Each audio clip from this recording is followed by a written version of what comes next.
নয়ই আগস্টে নারকীয় হত্যা, ধর্ষণ, খুন হয়েছিল আমাদের বোন আরজি করে সেই নির্যাতিতা। তার প্রতিবাদে প্রথমে চিকিৎসক সমাজ স্বর তুললেও যেভাবে নাগরিক সমাজ আমাদের পাশে এগিয়ে এসছে এবং প্রথমে 14ই আগস্ট মধ্যরাতে যে রাত দখলের লড়াই, তারপরে আজকে যে রাত্রি দখলের লড়াই, তা স্বতঃস্ফূর্ত ঠিক 14 তারিখের মতোই। এবং এখানে আমরা জানতাম যে আগামীকাল সুপ্রিম কোর্টে শুনানি হবে এবং সেই যে আমাদের যে রেসপন্স হবে, সেই রেসপন্স অনুযায়ী আমরা পরবর্তীকালে আন্দোলনের ধারা প্রকৃতি ঠিক করব। কিন্তু সুপ্রিম কোর্ট সেই আগামীকালের শুনানিটাকে ডেফার করেছে।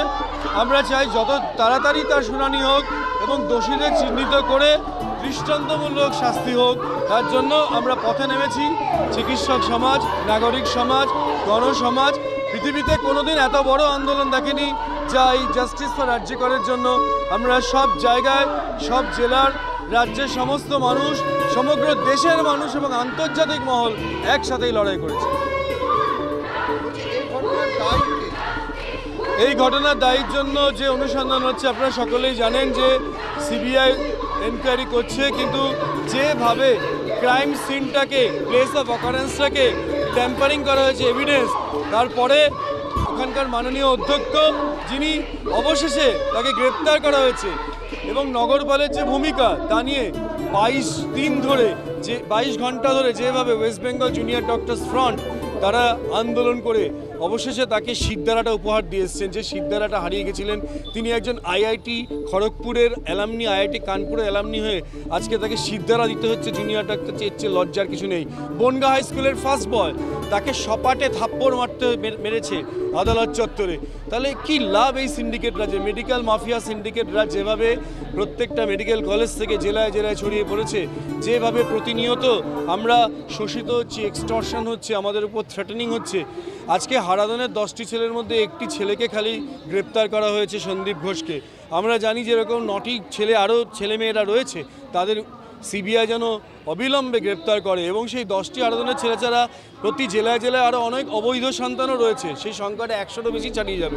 এবং সবচেয়ে দুর্ভাগ্যজনক যে ভাষা সন্ত্রাস দেখতে পাচ্ছি বেশ কিছু বিধায়কদের মধ্যে, মন্ত্রীদের মধ্যে।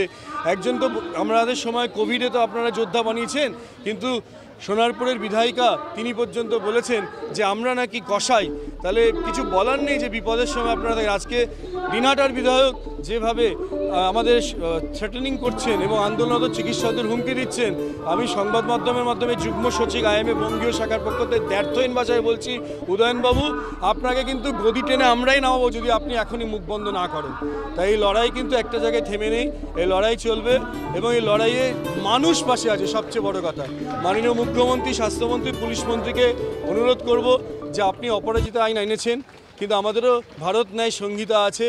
যেভাবেই হোক ধর্ষকদের শাস্তি হবে, কিন্তু যেভাবে এই ধর্ষকদের লোকানোর চেষ্টা হয়েছে, যেভাবে দিনের পর দিন দুর্নীতি হয়েছে, যেভাবে মানুষকে শোষণ করা হয়েছে, চিকিৎসকদের হুমকি দেওয়া হয়েছে, বদলির হুমকি, প্রমোশন ডেফার করা হয়েছে, ট্রান্সফার করা হয়েছে এবং এটা একটা নয়, একটা সংগঠিত অপরাধ করা হয়েছে। সেই দিনের 9ই আগস্ট যে ঘটনা ঘটেছে, পশ্চিমবঙ্গ রাজ্য মেডিকেল কাউন্সিলের সদস্যরা তারা বারবার মিটিং করেছে এবং সেইখান থেকে তারা প্লেস অফ অকারেন্সে কেউ সেখানে চলে যাচ্ছেন এবং তারপরে তারা অস্বীকার করছেন। কারো গায়ে লাল জামা আছে, কারো গায়ে বেগুনি জামা আছে এবং নির্যাতিতার দেহের যে উপরে যে কম্বল তার রঙও লাল, নীল, সবুজ পাল্টে যাচ্ছে।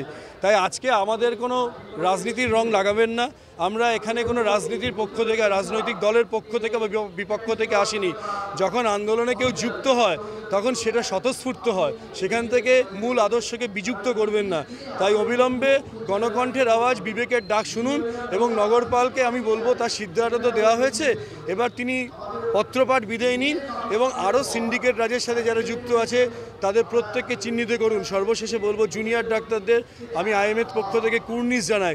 তারা যেভাবে আন্দোলনটাকে নিয়ে গেছে, কোনো প্ররোচনায় পা দেননি এবং সুশৃঙ্খলভাবে তারা আন্দোলনটাকে সুন্দরভাবে গতিপথ নিয়ন্ত্রিত করেছেন বেশ কিছু সিনিয়র চিকিৎসকদের সাহায্যে। তারা আজকে এই গণবিপ্লব ঘটিয়েছে। তবে মানুষ, জনগণ পাশে না থাকলে এটা কোনো না। প্রত্যেকটা শুভবুদ্ধি সম্পন্ন মানুষ যারা রাস্তায় নেমেছেন, আজকে মিছিল মানুষকে খুঁজছে না, মানুষ মিছিলকে খুঁজছে। এই জায়গায় দাঁড়িয়ে আমরা জানি যে এই আন্দোলনে জয়ী হবই এবং আমাদের প্রত্যেকে যারা আছি তারা সবাই মিলে একসাথে শেষ দেখে ছাড়ব।